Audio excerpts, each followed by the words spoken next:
Hello，大家好，歡迎返嚟乜乜 channel 嘅今日讀乜書。今日我想同大家深度拆解一本喺亞洲甚至全世界都引起咗轟動，被稱為現代人生指南嘅神書。呢本書由岸見一郎同古河史健合著，書名就叫做《被討厭的勇氣：自我啟發之父阿德勒的教導》。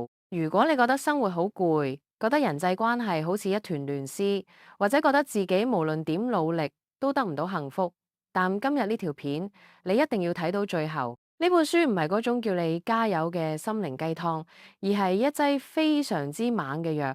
佢透過一個充滿煩惱嘅後生仔同一個哲學家嘅對話，完全顛覆咗我哋對人際關係、成功同埋幸福嘅認知。大家有冇諗過點解我哋好多時想改變，但最後都係原地踏步？通常我哋會話，因為我細個有陰影，因為我父母對我唔好。呢種諗法喺心理學入面叫做決定論，即係覺得過去嘅原因決定咗而家嘅結果。但係阿德勒心理學完全相反，佢提出咗一個好震撼嘅觀點，叫做目的論。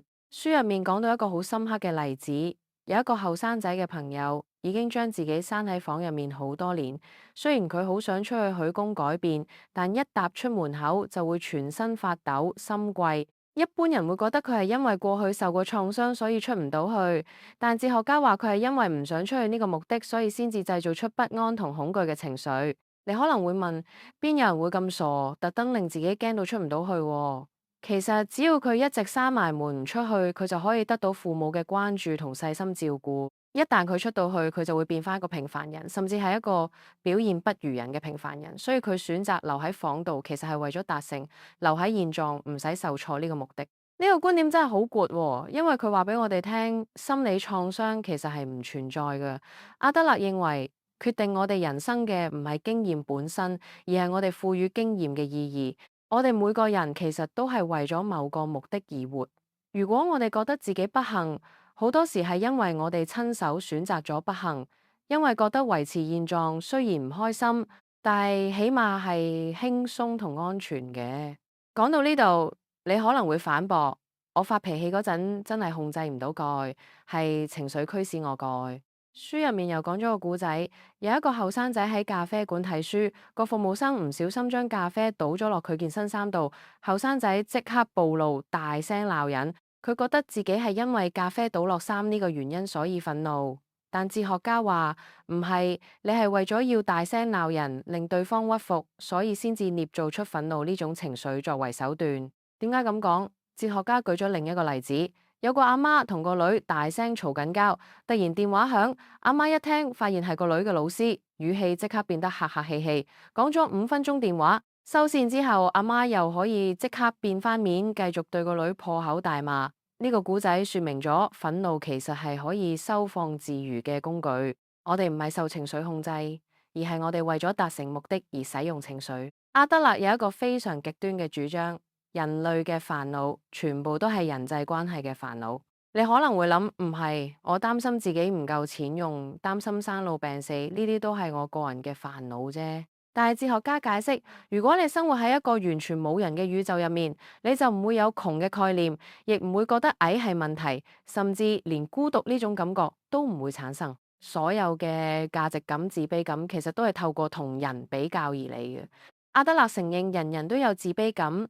自卑感本身唔係壞事，佢可以成為我哋努力向上嘅發條。但如果我哋將自卑感當成借口，話因為我學歷低，所以唔會成功，但就變成咗自卑情結。甚至有啲人會發展出優越情結，透過炫耀名牌、炫耀權威或者炫耀不幸嚟令自己顯得特別，借此支配對方。但其實人生唔係一場競賽。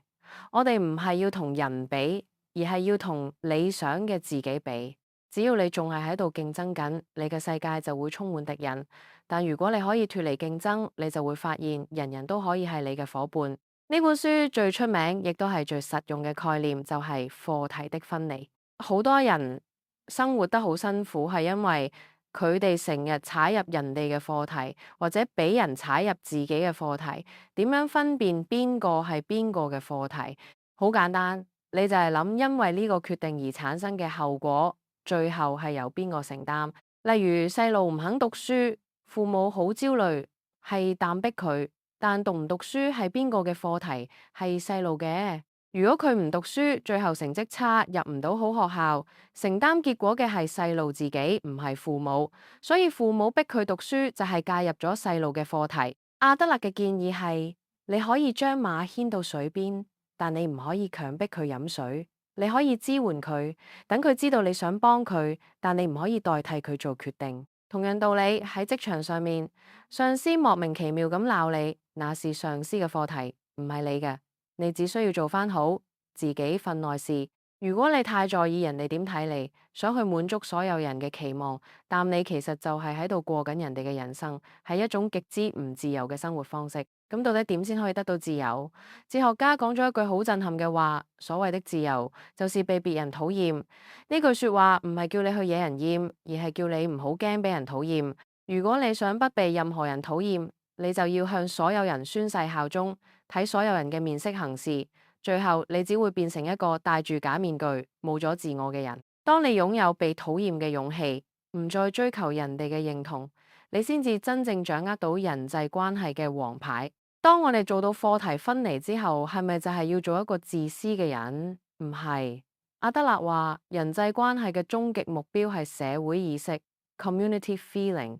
我哋要由只關心我轉變為關心人。我哋唔係世界嘅中心，我哋只係共同體嘅一部分。要得到歸屬感，唔係等別人俾你，而係要主動為共同體做出貢獻。呢度又有一個好重要嘅點，我哋同人相處應該係建立橫向關係，而唔係縱向關係。阿德勒甚至主張唔好稱讚人，亦都唔好鬧人。因為稱讚背後其實係一種評價，隱含住一種有能力者對冇能力者嘅操控意識。我哋應該用感謝嚟代替稱讚。當你同人講多謝，多虧有你幫手，對方會感受到自己係有用嘅，從而產生貢獻感。阿德勒認為幸福嘅定義好簡單，就係貢獻感。只要你主觀覺得自己對某人有用，你就係幸福嘅，唔需要人哋嘅認同。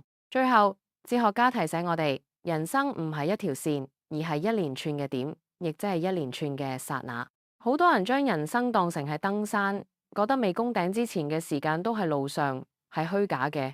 但其實人生更似係跳舞，跳舞嘅每一個瞬間本身就係目的。你唔會話你要跳到某個地方先算係跳完。我哋唔應該活喺過去嘅悔恨，亦唔應該活喺對未來嘅焦慮。我哋應該為此時此刻點上最強嘅聚光燈，認真咁跳好當下呢一隻舞。人生中最大嘅謊言就係冇活喺當下。阿德勒話，普遍嚟講，人生係無意義嘅，但係人生的意義是你自己給予的。只要你改變咗，世界就會改變。世界係單純嘅，人生亦都係一樣。關鍵就在於你有冇變得幸福嘅勇氣。希望今日呢分享可以幫到大家，記得得掣訂閱，分享俾你啲朋友。我哋下一條片再見。